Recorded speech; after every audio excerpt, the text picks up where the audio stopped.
Back to my channel Shivani lifestyle. Good morning সবাইকে। তোমরা সবাই কেমন আছো? আশা করি তোমরা সবাই ভালো আছো, আমরাও ভালো আছি। তো এখন বাজে সকাল 8টা। তো আমি আমার ব্লগটা সকাল 8টা থেকে স্টার্ট করলাম। তো যারা আমার চ্যানেলে নতুন আছো প্লিজ তারা সাবস্ক্রাইব করে আমাকে সাপোর্ট করো। সকালের 8টা বেজে গেছে, মা মেয়ে দুজনে ঘুম থেকে উঠে বাসি কাজ শেষ করে নিয়েছি। আমি সোনামা ফ্রেশ হয়ে নিয়ে পড়তে বসেছিল, তারপরে খিদে পেয়েছে বলছিল, পেট চটকে গেছিল এইরকম করে বলছিল। আমি বললাম ঠিক আছে তাহলে পরে পড়াশোনা করবে, আগে খেয়ে নাও। তো ওকে মুড়ি মাখিয়ে দিয়েছি। এই দেখো সোনামা, মুড়ি বেলাটা দেখাও একটু। দেখো মুড়ি মাখিয়ে দিয়েছি, সোনামায়ের পাশে মুড়ি খাচ্ছে। আজকে আর সকালবেলা নাস্তা বানালাম না, কেননা সোনামাকে মুড়ি মাখিয়ে দিয়েছি। আর কালকে রাত্রেবেলা দুটো ভাত বেঁচেছিল, জল ঢেলে দিয়েছিলাম, আজকে পান্তা ভাত খাবো। এখনই দুপুরের জন্য ভাত বসিয়ে দিয়েছি, তাতে একটা আলু দিয়ে দিয়েছি। তো এখনই পান্তা ভাতের সঙ্গে আলু মাখা করেই খাবো, সেই জন্য ভাতটা একটু তাড়াতাড়ি বসিয়ে দিয়েছি। ভাতটাও হয়ে যাবে, তার সাথে সাথে আলুটাও সেদ্ধ হয়ে যাবে, সেই জন্য। সোনামা তো খাচ্ছে, আমি তো এখন খাবো না। আমি এখন কাপড়গুলো ভাঁজ করবো। কতগুলো কাপড় আছে দেখো। সোনামা আমার সঙ্গে যে ব্যাংকে গেছিল ওই কাপড় আছে, সব ধুয়ে শুকিয়ে ফোল্ড করে রাখতে কিন্তু সময় হয়নি। আর বাকি সব কাজটা হয়ে গেছে, তাই ভাবলাম এখনই ফোল্ড করে আগে ব্যাগের মধ্যে ঢুকাবো, তারপরে গিয়ে আবার এখানে থেকে থেকে আবার নোংরা হয়ে যাবে। সেই জন্য সোনামার এই জামাটা কিন্তু খুবই সুন্দর লাগে। সোনামা আমাকে দেবে একটু পরতে? হ্যাঁ বলছে তোমার যে এই জামাটা আমাকে হবে না সোনামা? তোমার একটা দুলাচ্ছে। হ্যাঁ সেইটুকুনি হবে, তাহলে আমি পরবো কি করে সোনামা? চিকু বলে না বলছে সেই রকম পরে নেবে। সত্যি এখন একবার এত খুশি লাগে, তো মানে বলতে পারো একবার খুশিও লাগে একবার দুঃখও লাগে। যখন গ্রামে আমার বিয়ে হয়ে গেছিল, বিয়ের আগে তো আমি ড্রেস পরতাম, কিন্তু বিয়ে হয়ে যাওয়ার পরে কিন্তু একবারও ড্রেস পরিনি।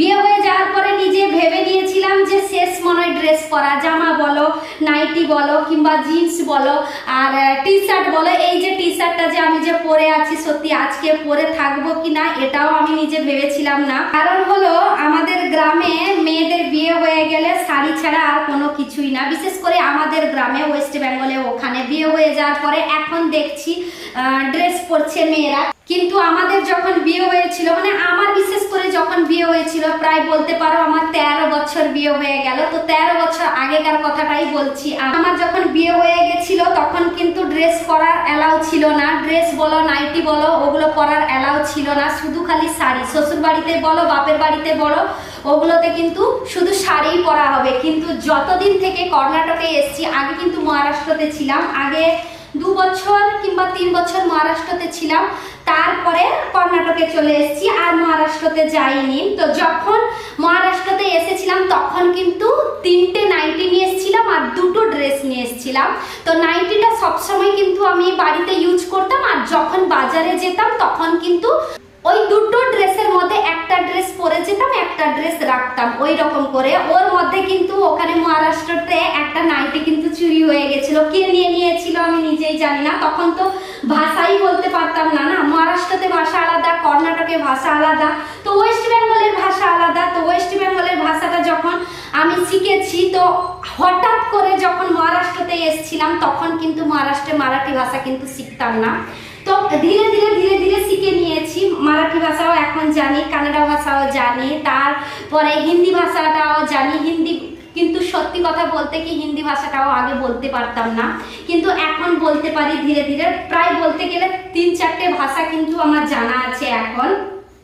তখন কিন্তু নাইটিটা যে চুরি হয়ে গেছিল না, কাকে জিজ্ঞেস করব, কি করে জিজ্ঞেস করব, কাকে বলবো, এইরকম করেই ভাবছিলাম। কিন্তু যাই হোক আমি আর বলিনি। ওখানে নাইটিটা চুরি হয়ে গেছিল ঠিকই, আমার কিন্তু শখের নাইটি ছিল। ওখানে রেড কালারের নাইটি ছিল, তার উপরে সাদা ছিটছিটকা ছিল, খুবই সুন্দর লাগছিল ওই নাইটিটা। অনেক বছর আগেকার কথা বলছি, তো সেই জন্য। তারপরে যখন কর্ণাটকে আসি, তো কর্ণাটকে আসার পরে ধীরে ধীরে 2টো ড্রেসের জায়গায় এখন 10টা কিংবা 15টা আরো বেশি হবে, কিন্তু কম হবে না, ড্রেস হয়েছে।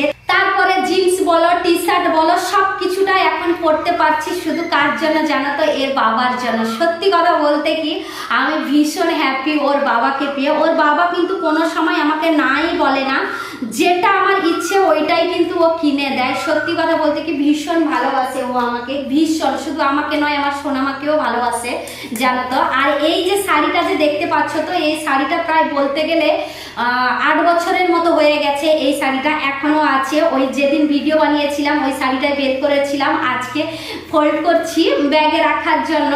কিন্তু যেটা আমার পছন্দ হয় ওর বাবা কোনো সময় না করে না, 2 দিন টাইম দিতে হবে ওকে, কিন্তু ও কিনে দেয়। খুবই ভালো লাগে জানো তো, খুবই ভালো লাগে, কোনোটাতেই মানা করে না। তো ও বলেছে কি আমরা তো এখন বাইরে আছি, তো বাইরে তুমি যেটা ইচ্ছে তোমার যেটা খুশি তুমি সেইটাই করতে পারো। গ্রামে গেলে তো ওটা তো আর ওখানে চল নেই, ড্রেস পরা বলো কিংবা জিন্স পরা বলো কিংবা গেঞ্জি বলো টি শার্ট বলো ওগুলো তো পরার অ্যালাউ নেই। তাহলে একটা কাজ করো, আমরা তো এখানে একসঙ্গে আছি, বাইরে তো আছি, তোমার যেটা খুশি তুমি সেটা করতে পারো, বাড়িতে গেলে কিন্তু পরবে না। তো এবছর কিন্তু আমি বাপের বাড়িতে যখন গেছিলাম ওখানে কিন্তু ড্রেস পরেছিলাম। তো বাপের বাড়ির ভিডিওগুলো তো তোমাদের সঙ্গে শেয়ার করেছি, মানে আজ 13 বছর বিয়ে হওয়ার পরে এই প্রথমবার বাপের বাড়িতে গিয়ে কিন্তু ড্রেস পরেছিলাম। এর আগে কোনো দিন না ড্রেস পরেছি না নাইটি পরেছি, কোনো কিছুই পরিনি। যখন যেতাম তখন শাড়ি পরেই যেতাম, মানে এখান থেকে ড্রেস পরে যেতাম। 3 দিনের রাস্তা না, তোমরাই বলো 3 দিনের রাস্তাতে শাড়ি পরে থাকাটা কিন্তু মানে খুবই ডিফিকাল্ট বলতে পারো। সেই জন্য ড্রেস পরে যেতাম, কিন্তু সেখানে গিয়ে তাড়াতাড়ি স্নান করে আগে শাড়ি পরতে হবে, লোকেরা দেখলে কি বলবে কি না বলবে সেই জন্য। কিন্তু এবারে গিয়ে কিন্তু আমি লোকের কথা কোনো না নিয়ে বিশেষ করে বাপের বাড়িতেই কিন্তু ড্রেস পরেছিলাম। আর শ্বশুর বাড়িতে যখন গেছিলাম কিন্তু ওখানে শাড়ি পরেই গেছিলাম আর শাড়ি পরেও থেকেছিলাম। এখন কি হয়েছে জানো তো, এখন মানে বাইরে আসার পরে থেকে তো মানে শাড়ি পরতে গেলে তো ভীষণ কষ্ট লাগে, প্রচন্ড ঘাম বেসে যায়, প্রচন্ড। তোমরা তো দেখেই তো বুঝতে পারো, যারা ডেলি ব্লগ আমার দেখো তারা নিশ্চয়ই বুঝতে পারবে। কিন্তু এখন এক একবার কি হয়েছে জানো তো, খুশিতে এক একবার শাড়ি পরি, কিন্তু খুবই ভালো লাগে এই এটা জানো তো। আর যখন বাপের বাড়িতে যাই এরপর থেকে কিন্তু যখন যাব বাপের বাড়িতে ওখানে ড্রেস পরবো, কিন্তু শ্বশুর বাড়িতে যখন যাব তখন কিন্তু ওখানে শাড়ি পরবো। তো ও সবকিছু আমার মেনে নিয়েছে, তো ওর তো এক একটা কথা তো মানতে হবে, তোমরাই বলো। তো ও ভীষণ ভালোবাসে আমাদেরকে, আমাকে মেয়েকে দুজনকেই ভীষণ ভালোবাসে। তো ওর একটা কথা তো রাখতেই হবে কি, তাই না? বাপের বাড়িতে ওখানে কেউ বলতে নেই, সেই জন্য বাপের বাড়িতে ইয়ে পরবো, ড্রেস পরবো, আর শ্বশুর বাড়িতে শাড়ি পরবো। এখন আমার কাছে বলতে গেলে অনেক ড্রেস আছে, অনেক ড্রেস আছে। বাপের বাড়িতে যখন গেছিলাম ওখান থেকে ড্রেস নিয়ে এসেছি বলতে পারো 6টা কিংবা 7টা। আর এখানে তো যখন তখন কেনা হয়, সেই জন্য কি বেশিরভাগ এখন আর আমার নিজের জন্য মার্কেটিংটা করি না। এখন সোনামার নেক্সট মান্থে মানে নেক্সট মাসে জন্মদিন, তো সোনামার জন্য কিছু কেনাকাটা করতে হবে, তাই তো সোনামা? সাইকেল নেবে বলছে, দেখেছো? আর ওর বাবার তো জন্মদিন তো হয়ে গেছে, ওর বাবার জন্য কেনাকাটা হয়ে গেছে।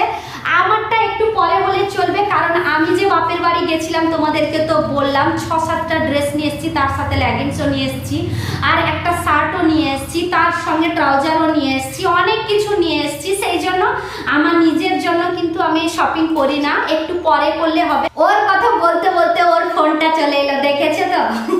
হ্যালো, কেমন আছো তুমি? হ্যাঁ, আমিও ভালো আছি, সোনামাও ভালো আছে। আগে গুড মর্নিংটা তো বলে দিই তোমাকে। Good morning. হ্যাঁ, আমি নাস্তা করিনি, করবো, এই ব্লগটা বানাচ্ছিলাম, তোমার কথা বলছিলাম, আর তুমি তখনই ফোন করে দিয়েছো। হ্যাঁ, তুমি নাস্তা করে নিয়েছো? আচ্ছা, ঠিক আছে। তো যাই হোক, ওর সঙ্গে কথা বলতে বলতে ও পাশে জল চলে এসেছিল, জলটাও ভরে নিয়েছি। আর তোমাদের সঙ্গে কথা বলতে বলতে এ পাশে সমস্ত আমার শাড়ি বলো জামা বলো সব ফোল্ড করা হয়ে গেছে। তো যাই হোক, আমার জীবনে ঘটে যাওয়া 13 বছর আগেকার কথা আজকে তোমাদের সঙ্গে শেয়ার করলাম। তো যাই হোক, আজকের ব্লগটা এই পর্যন্ত। তোমাদের যদি ভালো লেগে থাকে তাহলে তোমরা লাইক করবে, কমেন্ট করবে, শেয়ার করবে, সাবস্ক্রাইব অবশ্যই করবে। যারা আমার চ্যানেলে নতুন আছে প্লিজ তারা সাবস্ক্রাইব করে আমাকে সাপোর্ট করো। সবাই ভালো থেকো, সুস্থ থেকো। আবার কালকে নতুন একটা ব্লগ নিয়ে তোমাদের সামনে চলে আসবো। বাই।